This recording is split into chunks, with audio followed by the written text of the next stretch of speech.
Good morning. Thanks for joining me this morning with Grow Your Strength class. We're going to start off with some breathing, either in a face down or face up position. Just taking some time to align your posture and then focus on breathing in and out through your nose if you can for both the inhale and the exhale. I'm just doing some little micro adjustments in my hips, my shoulders, my neck, tucking my chin down. Everything feels good. And then feel free to close your eyes and just focus on that deep breath to the whole cylinder of your core. So not just to the belly or to the back, all the way around, hips, pelvis, privates, everything gets a bit of a expansion on the inhale and a recoiling on the exhale.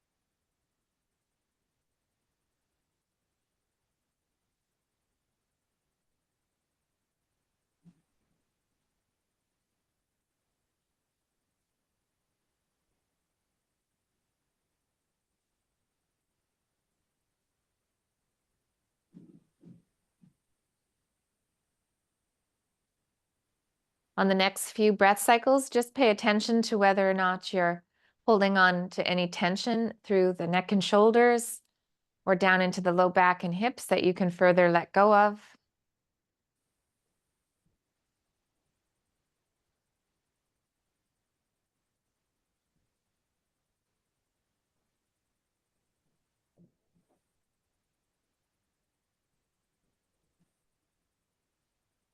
After your next breath cycle, we'll take it to half kneeling position. Slowly moving out of that breathing practice, setting yourself up on one knee.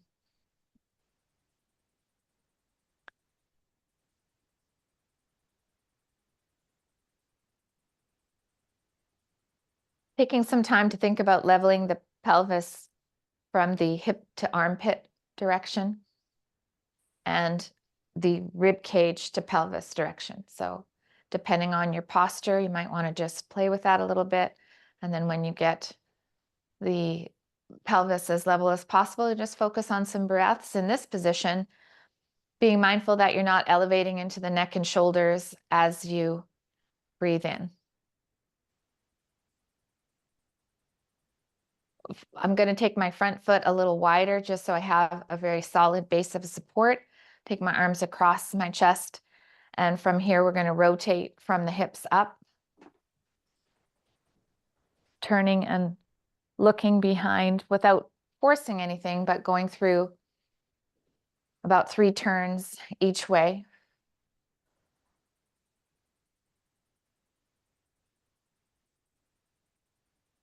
Coming back to center, realigning that posture, getting nice and tall. Rotate. You feel a little movement up between the shoulder blades and into the neck as you turn. Good. After your 3 each way, we'll just take some time to switch the down knee and go through the leveling. Getting tall, walking that foot out and returning to your rotations.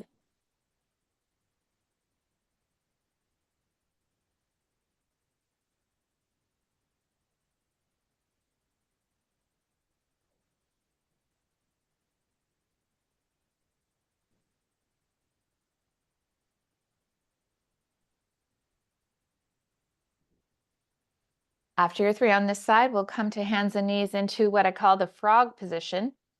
The knees are wider than the hips. Spread the hands onto the floor, open up the fingers, and you start to move your hips back to your heels, and then come forward and lightly weight shift into your hands. So pressing through your fingers, be mindful of how your wrists feel. You don't want to just push the load through the base of your wrist, so you can use your fingers, weight shift a little bit more forward, and then sitting your hips back to your heels. As you go through this, you want to keep neutral back. So as you come hips to heels, be mindful you're not rounding like this or overarching into an extension posture. Try to find your neutral back and keep that middle ground as you sit your hips back towards your heels. We can add some gentle neck turns from this position. So as you sit back, turn and look over one shoulder, maybe look a little higher and return to that weight shift through your hands and then over to the other side.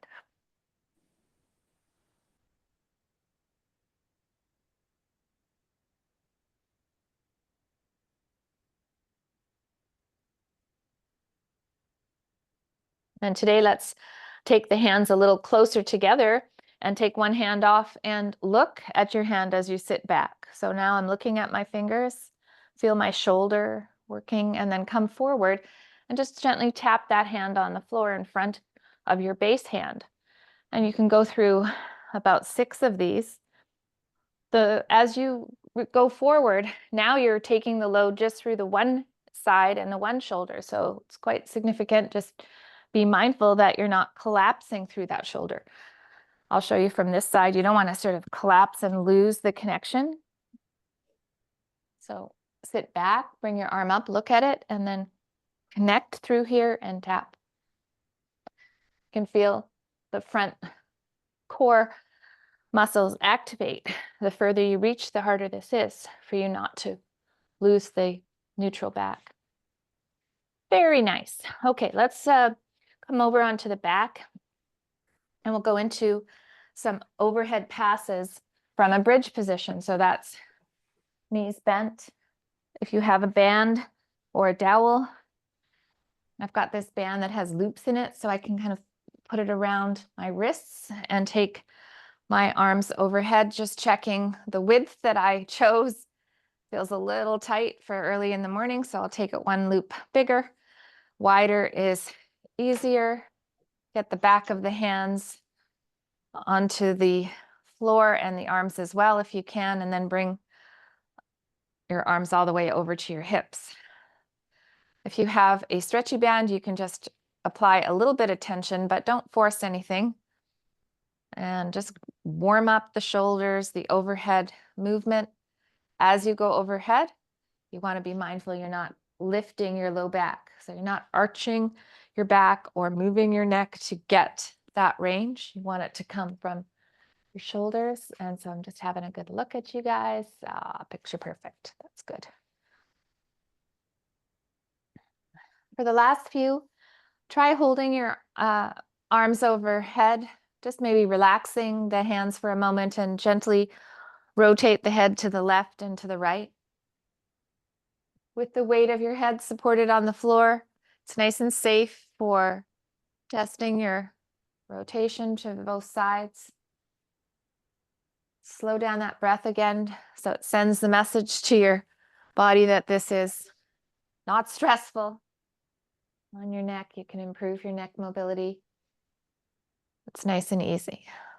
Okay, so from here, we're going to change gears to our knee extensions and some work on our ankle mobility. Taking some time to put a strap around the base of your foot. I like to work with my non-moving legs straight, but make sure you adjust the back and the neck so that everything feels as aligned as you can as you go through some knee flexion. So that's pulling the knee into the shoulder and then extending out to where you can have a full knee extension. If you carry a lot of tension through the backside, and you can't easily get your knee to straighten, just give yourself more slack and try to work through whatever angle that you need to be. For those of you that have the movement, the flexibility, 85 to 90 degrees here is certainly enough. Okay, after 5 or so of these, we'll hold the leg up, start to isolate the ankle. So check that your foot is straight and level with the roof. open up your toes and start to pull the toes to the shin and push the toes to the roof. I'm going to just say 3 to 5 of these moves on the slower side and then pick it up for 3 to 5 faster moves. Second movement, we'll pull the toes to the shin and rotate the sole of the foot in and out. Go slow, find how much you can do without involving the rest of your leg. This is really good for keeping your ankle mobile, working on walking on surfaces that are uneven, like in grass, hiking, gravel, that kind of thing. And then pick it up. Try this same move with your toes pointed to the roof. Swing the sole of the foot in and out.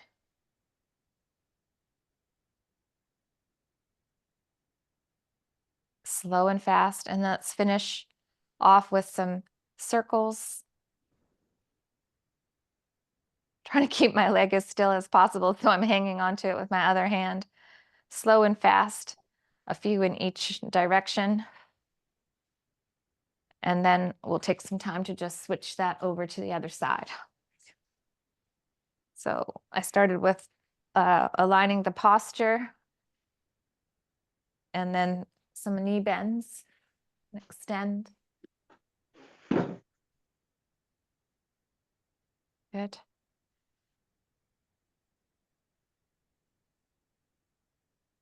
Pushing through your heel.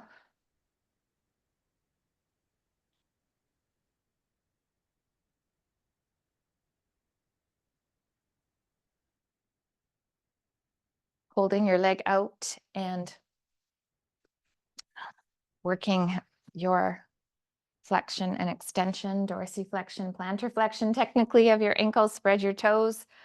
Check that your foot is level with the roof. When you're ready, slow and fast, and then into your sole of the foot in and out.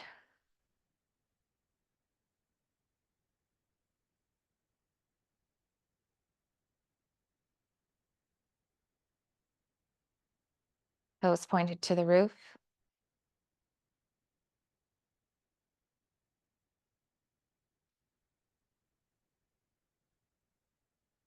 And then into some circles.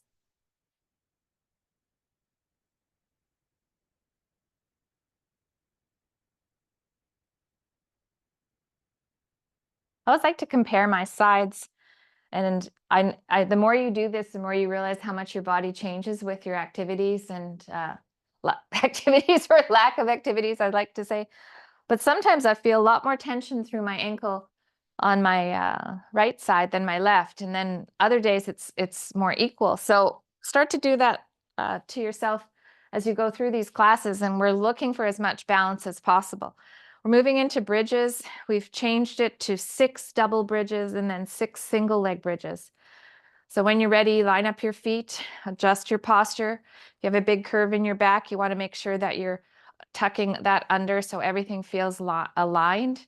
You still have a lower lumbar curve. When you're ready, you lift up, push your knees away so you fully extend your hips and tighten up those hip muscles. Come on back down and reset the posture if you need to. As you go into the single leg bridge, take some time to keep the hips level and come up, fully extend. Now I'm tightening up that one side and releasing as I lower. So 6 of the double and 6 with the single leg. If you start to feel like you're cramping or this doesn't feel good in the pelvis, the easier version is the 2 feet on the ground. So go back to that. Listen to your body.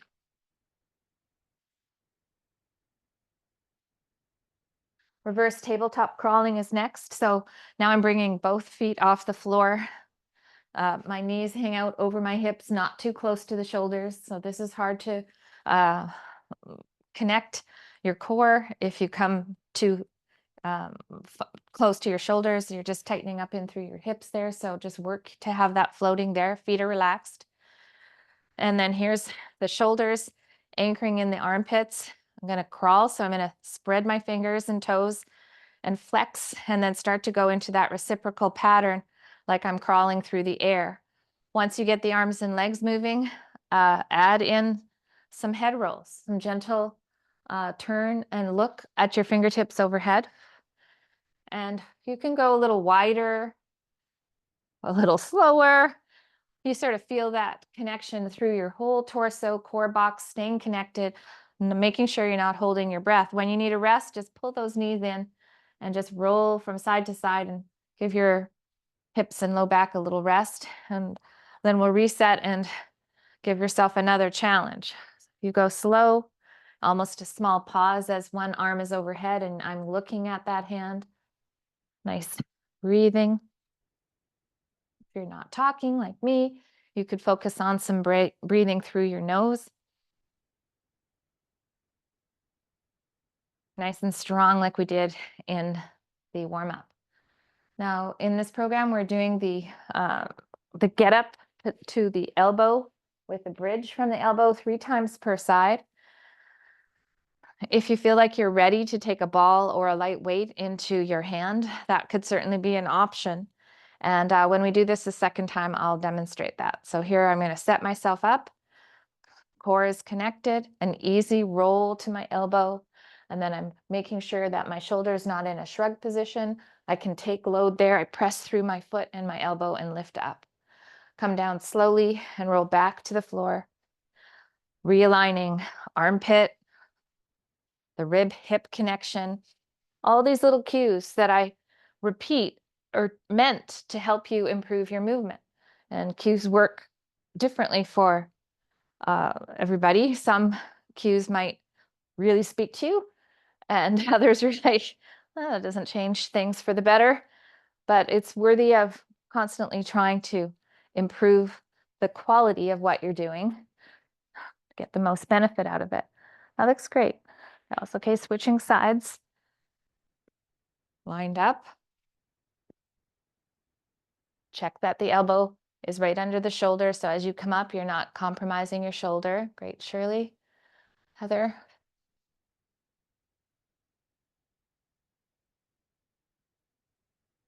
Just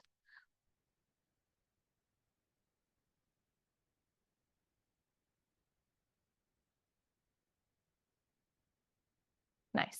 Okay, let's go through. I was going to say whip through the set, but maybe that's not the right word. Double bridge, then single leg. I'm resetting.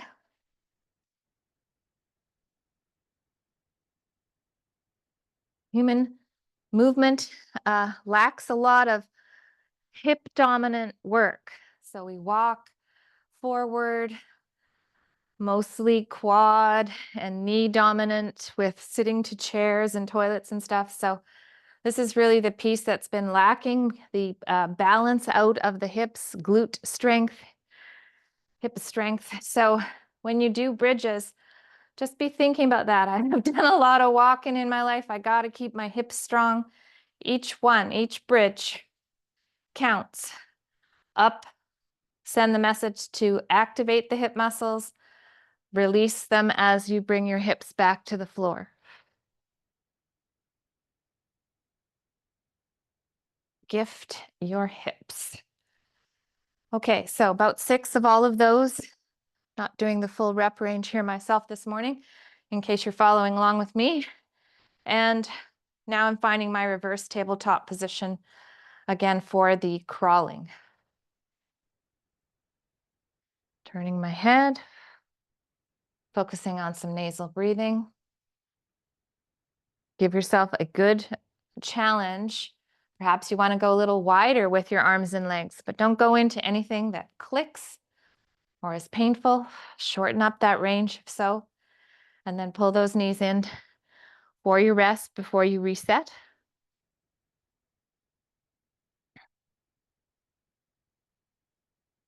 Chin tuck, make sure the back is set. Here we go.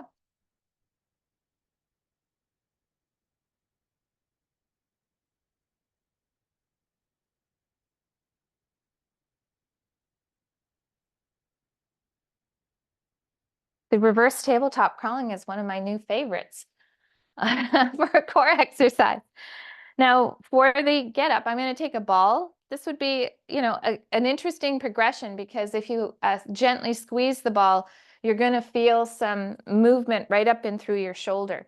You could take a light dumbbell, a 3-pound, 5-pound would be kind of where I would start, or a small kettlebell. But here I've got the ball. I'm just spreading my fingers around the ball, a nice light grip, and then I connect my armpit and into 3 per side of the same move that we did.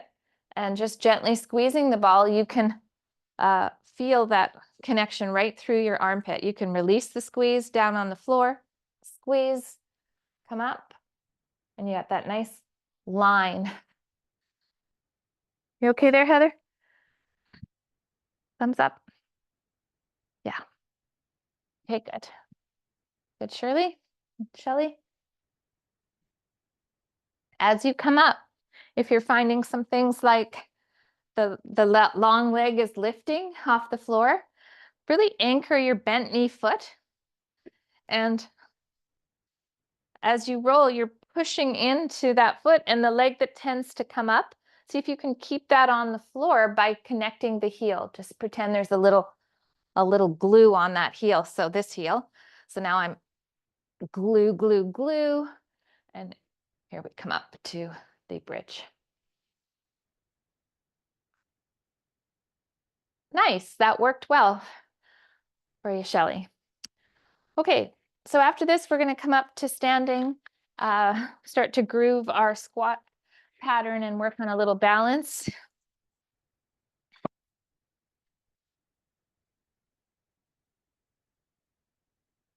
We've got some squat and presses coming up. So for the warm up, I'm going to just take my hands out and kind of like put your hands up like you're going to be arrested. No, kidding. I actually said that once to a client. I said, have you ever been arrested? And this person said yes, and then went on to tell me this story of something that happened to him back in his youth. That was when he was 20. So there you go, about 5 or 6 of these. Spread those fingers. How are the knees feeling? How are the hips feeling? You want to think about coming down nice and equal.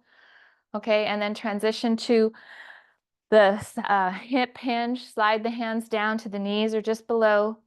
Coming up, you can open the palms and externally rotate the shoulders. It's a beautiful thing. Sit those hips back. Nice deep breath in. Exhale, come up and open.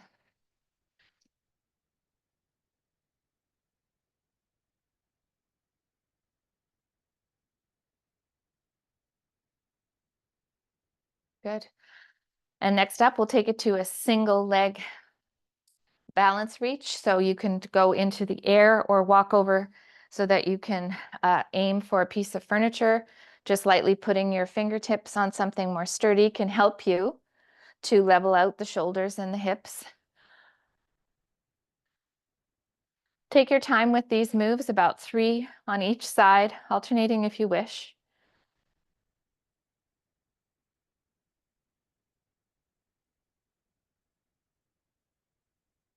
The setup of your foot is important, so take some time to glance down. You can roll your ankle a little in and a little out, spread the toes and connect with the floor. That's your single leg foot connection. And as you reach out into a balance, you can extend your heel to the wall behind you, spreading your fingertips. This is just practice, so keep building on the success of your single leg balance reach. Okay, squat and press long cycle 5 times per side. So you're taking a weight that you know you can press overhead with ease, nothing that's going to be too much for your shoulder. And the long cycle means that we go all the way down into that squat and all the way up, and then come back down again. If for some reason you were doing this and the shoulder didn't like it, you could just hold the weight here and just go into squats with the weight on one side and not do the full squat and press.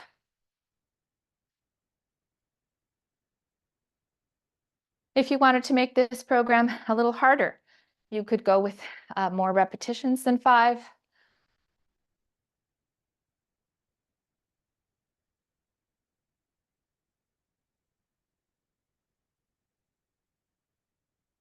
All of you look great. Staying within a range that is comfortable.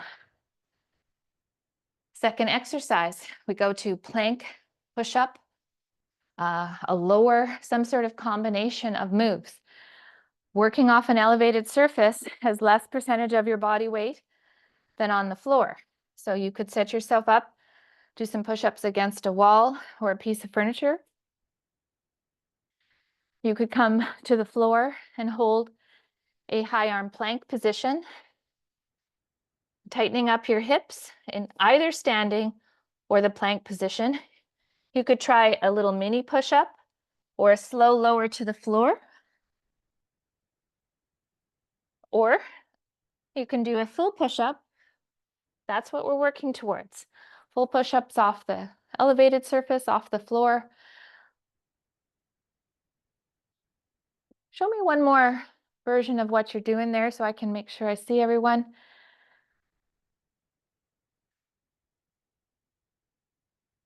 Looks good, looks good. Okay, and then into some cat-cow, some flexion extension of the back.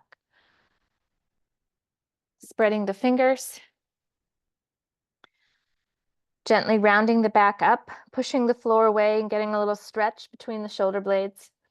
Then dropping the front side down as you round through each vertebrae of your back, dropping the chest, squeeze the shoulder blades together, and look up. I like to start at my low back and then just kind of go inch by inch, not pushing any extremes. I'll start at my low back again.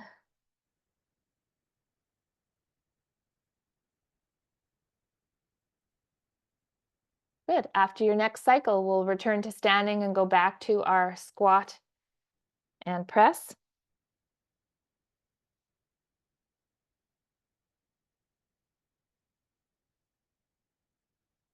So I mentioned if you wanted to make it harder, you could do more repetitions than 5. So if you can push out 6, 7 reps on this one, then go ahead and do that. These are all what we would call programming variables. So another variable would be to go higher with your load and stick with 5 reps. Another variable could be going slower. So if you want to make an exercise harder, you could just go slower, more time under tension, right? So these are all kind of things that trainers can use, but you can too. It's important to learn how to play with the variables to change the demands and create adaptations in your body.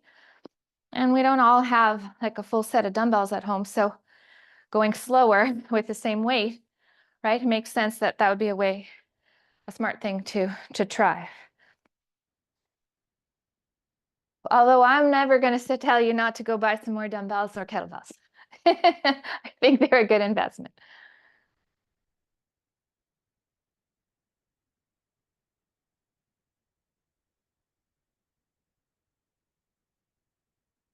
Wonderful. Feels good. All right, back to the plank push-up set.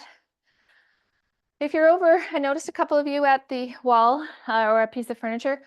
Watch that you're not too bent, okay? So you want to still be in a plank position. So you might have to walk your feet back, tighten up your hips, and even if that means a little less range, just holding the best plank that you can against the elevated surface.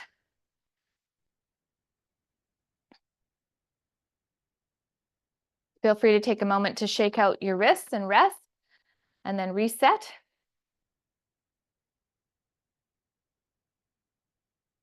Good. I like that version, Shirley.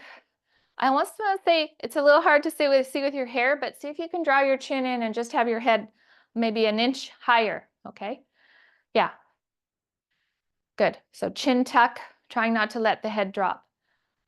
There you go. It's just dropping a little bit as you go down. So holding that position and breathing, that's better. There you go. Nice work.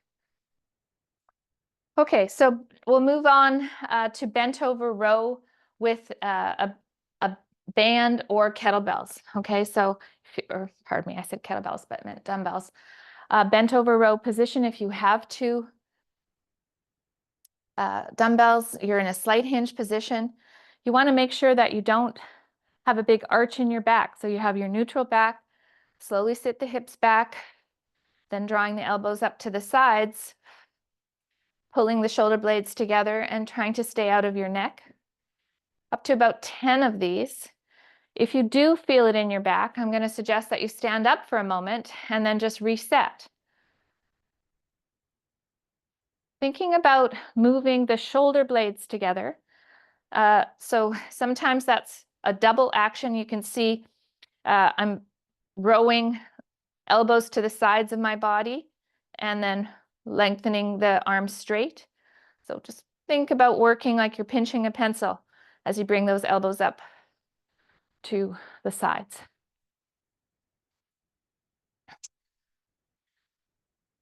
Now, the next exercise I have is the static lunge, and this would be 6 per side. So we're coming into a position where one foot is straight back, and we're going to go up and down 6 times. Now, depending on where you are in this program, have you been holding load? I've got my weights by my sides, and this feels like I can do really good quality lunges with this weight. If you stick with thinking about the quality of the move and you add load and things deteriorate, like you can't control where your knee's going and it just doesn't feel right, then just put the loads down or decrease. Body weight is load. So nailing this kind of move without external loading is a good idea.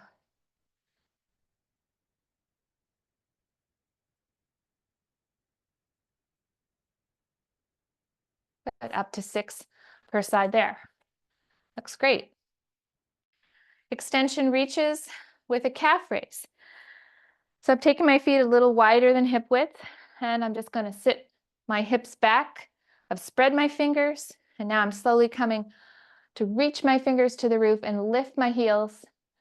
If you have a good reach going on and there's lots of control, then hang out here on the front of your foot for a moment. Reach, reach, reach. Look up, then sit the hips back. Swing those hands all the way back. Can you get more out of your shoulders? Beautiful. And lift up, look up. This is a great exercise for posture because everything through your body is extending. So that's the ankles, the hips, the shoulders, the neck. Wonderful. Okay, gals, let's go through this again. So we started with the bent over row. All of you chose a good option. Feet hip width apart. I've got the weights on the outside. This is a very manageable weight for me. If you have a loop band, you can loop it around the center. Check the tension and row with a band as opposed to the dumbbells. Stay out of your neck, breathe, squeeze those shoulder blades together.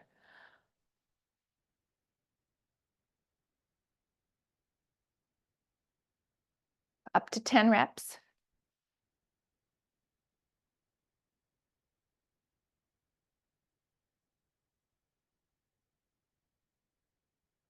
Splitting the stance and going right into your lunges.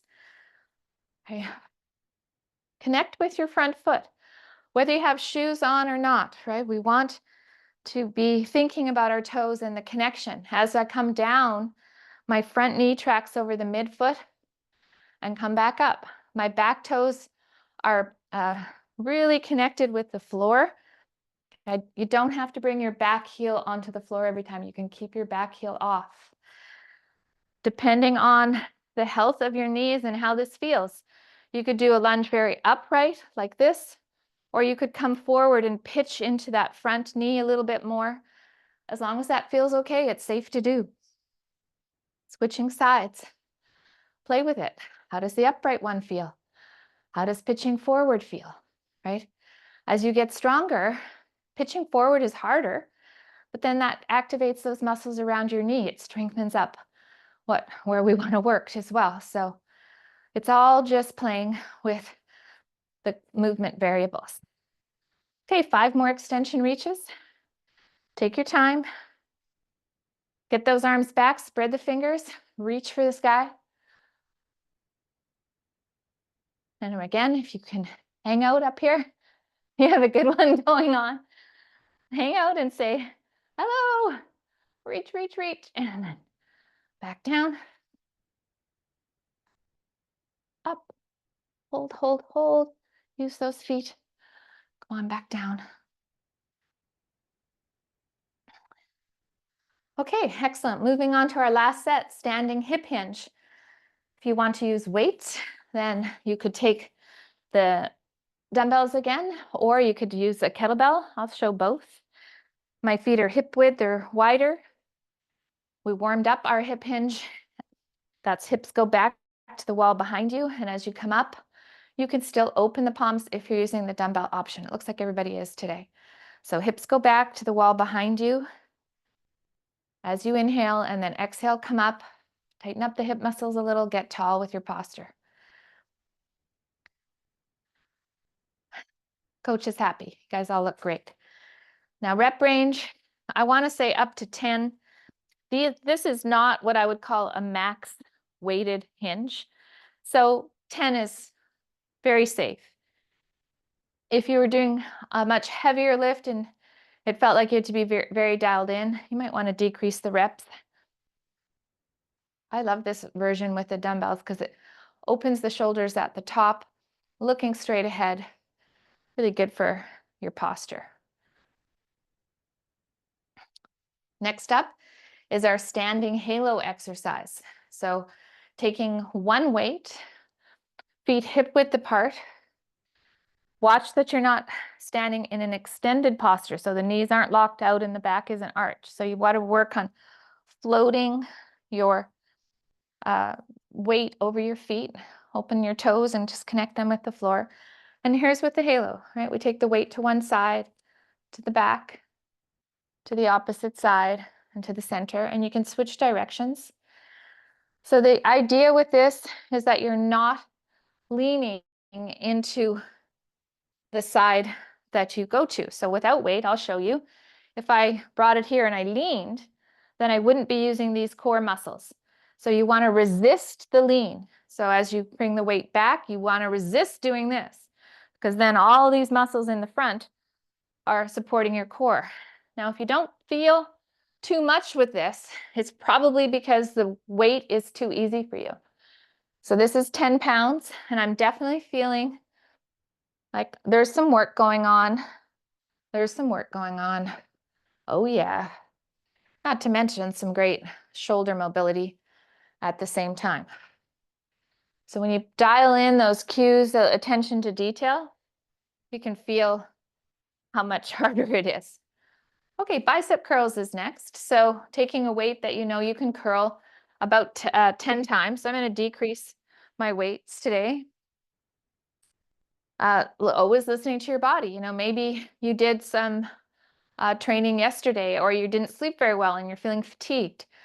It's still okay to move, but maybe just not with your max weights, right? Just keep moving. There you go, up to 10.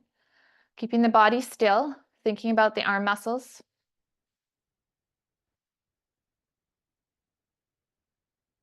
I'm taking a course in September, going to be going to Texas for this course, and there's a lot of pre-video homework. And the instructor yesterday, his name is Dr. Spina, he's from Toronto, and he said, movement is how the body talks. So there you go. That was kind of a good takeaway. Let's go into the tricep extensions now. So slight hinge, extending those wrists back, again up to 10, or try to match the reps that you have done with the bicep curls. Staying out of the neck, breathing, thinking about the back side of the arms. Technique looks good, everyone.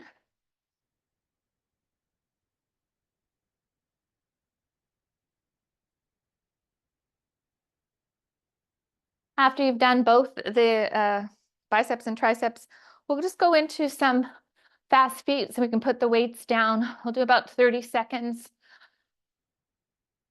And this is just reciprocal arms, nice light landing on the feet. Put those elbows back.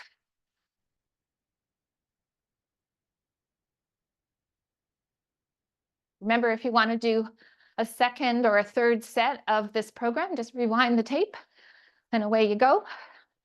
And let's change this now to some drop squats. So we'll take the feet hip width or wider and work on just catching yourself. So the knees, the tendons, the ligaments just get a little, oh yeah, there you go. Floor is going. And if this doesn't feel comfortable for some reason, you could try something a little easier, which is just this, just some elasticity, just get some flow, little pump through the knees, or add that catch. Good, we'll go 10 more seconds. Catch, come up, catch, good, excellent. 5 seconds to go.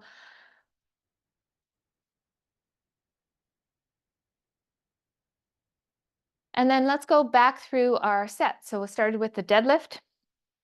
I didn't pull a very big kettlebell out for a deadlift, but I've got a 15-pound one here. So rather than using the dumbbells, if you wanted to start doing some hinges with a kettlebell, this is how it would look.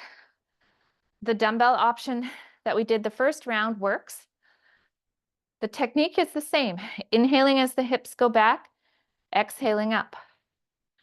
Sometimes with loads, we might lift off the floor, but with a weight like this, to have to get all the way to the floor, this is quite a lot of mobility through the hips and knees, right? So if that doesn't feel right, this is where you would start to stack the weights on some foam blocks or some magazines or books, something to elevate the weight so you can get right over it and not have to go all the way to the floor every time. I like the idea of creating some variety in what you're doing. That looks good, Shirley. Everybody's got a good hinge. Again, I'm going to say that these weights are well within your wheelhouse. So perhaps for next week, which will be the last week of this routine, we could try to go a little bit heavier and see. You all have a good hip hinging technique. Back to the halo. Now that you think about the core and not leaning one way or the other, just breathing. Good.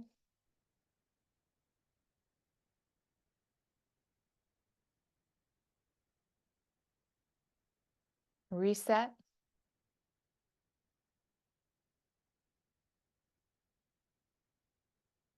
When we talk about functional exercise, you've got to, within safe limits, train what you do in your activities of daily living. Often our groceries bags are uneven. They weigh more than 10 pounds, sometimes heavier, or boxes and things like that. What was next? Let's do the bicep curls and the tricep extensions together again, and then we'll finish with one more of the cardio. Okay, so we want to train with good technique in this situation heavier than we would in our activities of daily living so that we don't get injured. So this builds our capacity and reduces our risk of injury.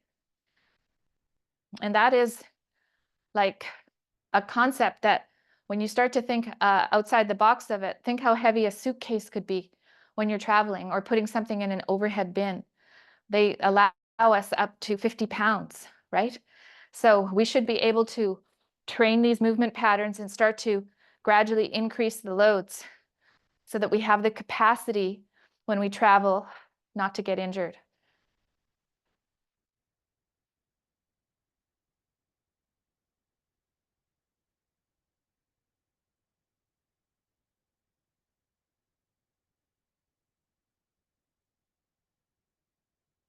Okay, 30 seconds of fast feet, 30 seconds of drop squats.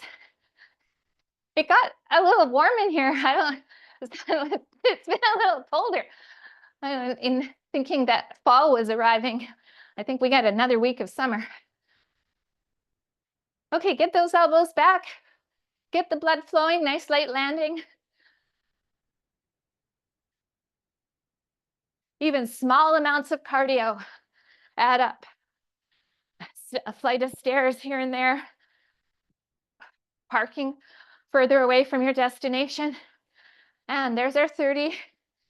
Finding your squat stance width and either working on knee bounces or some catch drop squats.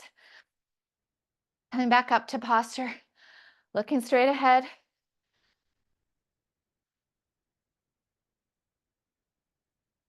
Good. Keep going. 15 more seconds.